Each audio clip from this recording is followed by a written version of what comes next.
ñëw rek di nuyu ñëpp bala may door dara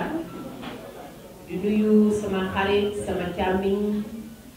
maire bu dëkk bi di le ministre Abdoulaye Bibi Baldé dalal bi di nuyu sopp yi nga xamante ni nii ñoom lañ fi fekk di nuyu ñi mobilisé wu ñëpp jënd CD bëgg ku leen ko dédicaceel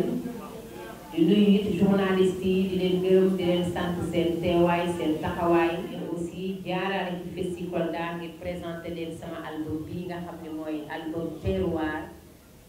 nga xamante ni nii ci biir moom dafa am way woo xamante ni nii dama ko cee jagleel waa Kolda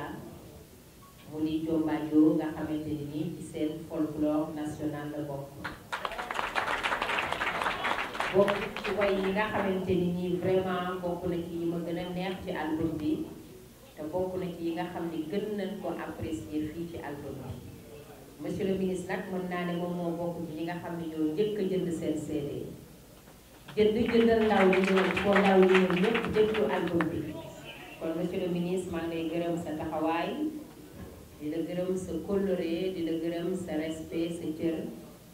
di mobiliser population bi. Moi je trouve que j'ai déjà ma force. Le fait d'avoir mobilisé ces deux personnalités du pays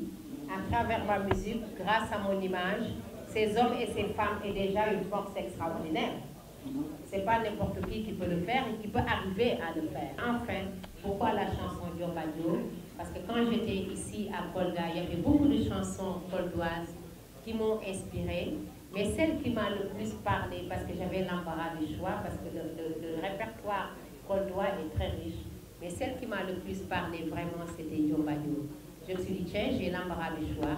je vais maintenir Jombajo dans mon répertoire. Donc ce qui m'a inspiré. Voilà. Il faut en Afrique que nous ayons l'habitude de valoriser nos acquis de leur vivant. Nit ki doo bàyyi ba mu dee nga koy soog ne dafa baax dafa mënoon dafa aayoon. te malheureusement nag ndeysaan loolu mooy suñu jafe-jafe ñun fii Afrique booy dund nga am xam-xam nga aay nga mën duñu la reconnaître boo deewee ñëpp ñëw naan dangaa baax au contraire dañ lay xeex sax booy dund loolu nag moom daa nekk loo xam dañ ko fi war a bàyyi di reconnaître suñuy artistes di reconnaître suñuy griot traditionnel di reconnaître suñuy homme politique de valeur di reconnaître suñuy dignitaire de valeur ak di reconnaître suñuy citoyen de valeur dafa am solo moo tax bi Papis demee ak ni ñu amee woon proximité ak xam-xam bi ñu am ñoom ma bëggoon vraiment rendre leen hommage à travers la chanson Na, une manière de magnifier leur travail mais aussi de fël seen yaay